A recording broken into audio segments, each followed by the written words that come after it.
Are you thinking about moving to Dallas, but you're not really sure where to start the process? Well, today we're going to uncover the top 5 to-dos when looking to buy a home, and we're getting after it right now.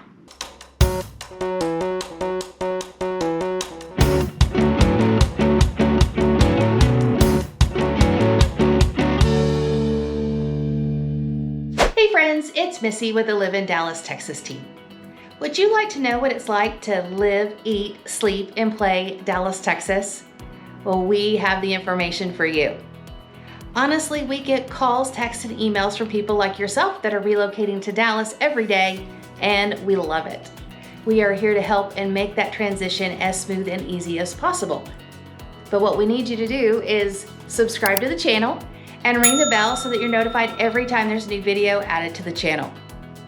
You can also reach out via call, text, or email so that we can help you and know exactly what you're looking for and how it make your move easier. We've got your back when moving to Dallas, and we look forward to helping you soon. Hello, it's Missy with the Live in Dallas, Texas team, and I'm here today with Jacqueline Crider from PB&J. And what does that stand for, Jacqueline? PB&J Mortgage, guys. Make it mortgage simple as making a peanut butter and jelly sandwich.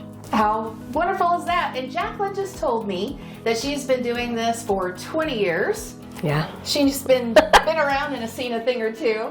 And I've been in the real estate side selling homes for 29 years. So it just is incredible to do what you love when it's your passion. And that's pretty much what Jacqueline and I have in common, our love for this industry and for helping people just like yourself. Yep, absolutely. So today we're going to talk about the top 5 things to do when looking to buy a home. I'm going to get us kicked off with number 1.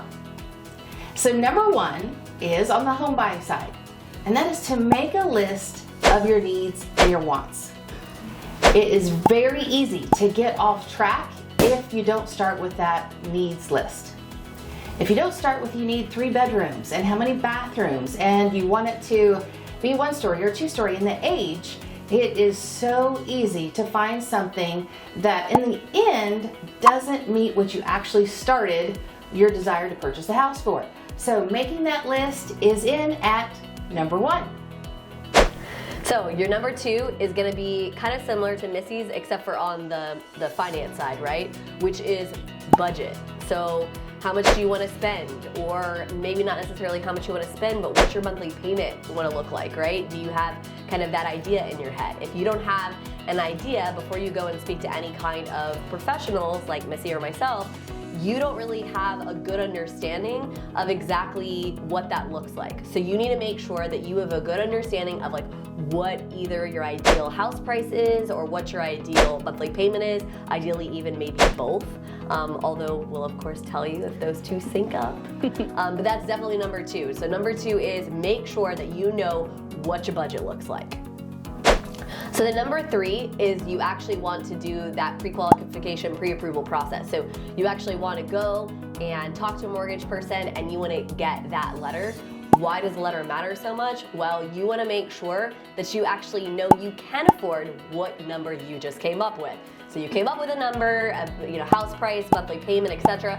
Talk to a mortgage professional and find out, hey, how much can I actually qualify for, right? What does that number look like?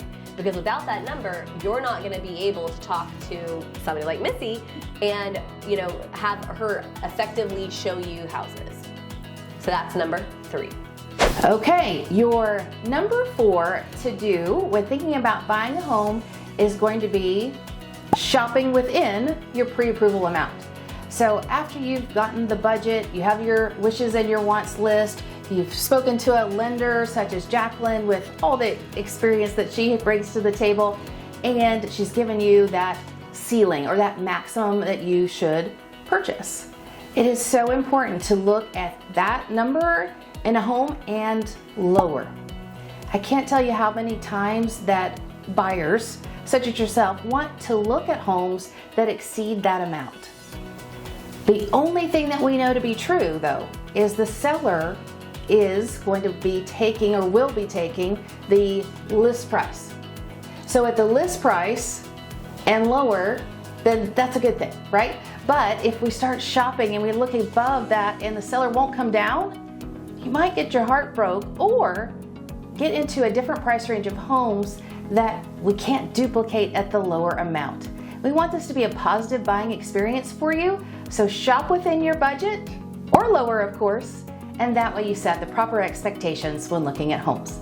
And that's number 4, shop in your budget. So the 5th tip is hire the professionals. Why does it matter, Missy? Why do you need to hire professionals for this process? Well, Jacqueline, it's only the largest investment that most people make. Exactly, right? Largest financial transaction of your life. Guys, we cannot stress that enough. So if you're making that huge purchase, wouldn't you want to make sure that you talk to people who know what they're doing? So obviously, Missy and I told you we've been in for a long time, so we have seen all the things, the good, the bad, and the ugly. And I will tell you, from the mortgage side, when we work with somebody who's picked a realtor who's not a professional, it's crazy how many more weird issues we run into. So, you know, we run into a problem because maybe the contract wasn't written correctly, right. Or we run into a problem because, for instance, they don't know how to go push back on the other side if there's a problem. These things matter, and they can create some weird hiccups in your process. And this is a stressful process without good professionals. So let's make this easier, in my opinion. Oh, absolutely. You know, there's so many times where I hear horror stories from other people in the industry where you get so involved and it's the home that you want, you can see yourself physically moving in, and then not qualify because you were led astray from a mortgage professional that doesn't have your back. And there's nothing worse than them telling you after all that investment that you can't. Yep. And the dream just goes away. Yep. Or on the real estate professional side, part-time agents that you can't reach. And this is a timely transaction. Things move at a rapid pace. So if this isn't their full-time job, if they don't have transactions under their belt and some experience, you're setting yourself up for a more challenging transaction and home purchase than it really needs to be. I was gonna say, it just goes to show the complication is really where it lies, right? And so, you know, you wouldn't go and purchase a budget car, right? If you were expecting premium performance. It's the same situation when you're buying a house. You wanna pick the performance professionals who have known what they're doing, who have a great solid team behind them. They know how to answer your questions, they're available, you can reach them. That's a huge one. If you can't reach them, right? Or they don't have somebody available on their team who you can reach out to, that's a problem. And no, they shouldn't be available 24/7, but reasonable time frame. You should be able to get your questions answered reasonably quickly. That's the important part. Right? I couldn't agree more.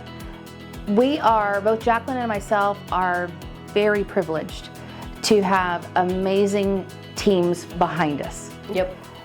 And that's what it takes. It takes a village. You've heard it before, but it does take a village of smart, dedicated, passionate people to help you with that purchase. And we truly hope that this top 5 in what to do when buying a home has helped you. Reach out. Our numbers are going to be on the screen. Text, call, and email. We are here for you with this move and the purchase to make it as easy as peanut butter and jelly sandwich. That's right. Are you starting to figure out that it can be a little confusing? What do you need to do? What should you avoid doing? How much is it gonna cost? It can be a little daunting. But when you've got a team here that can help with the mortgage and help with finding the house and making sure that all the I's are dotted and T's are crossed, lean into it. Use those resources. We are here for you. But what I need you to do is reach out. Reach out with a list of questions that you have, your needs and your wants in your new home, what part of town, where are you gonna work? All of those things will help us help you relocate to Dallas as smooth and easy as possible. So reach out nights, days, weekends, via text, via phone, via call. And while you're doing it, make sure that you subscribe to the channel and ring the bell so you're notified every time we add a new video to the channel. We have your back when moving to Dallas, and we look forward to meeting you soon. Till then, bye-bye.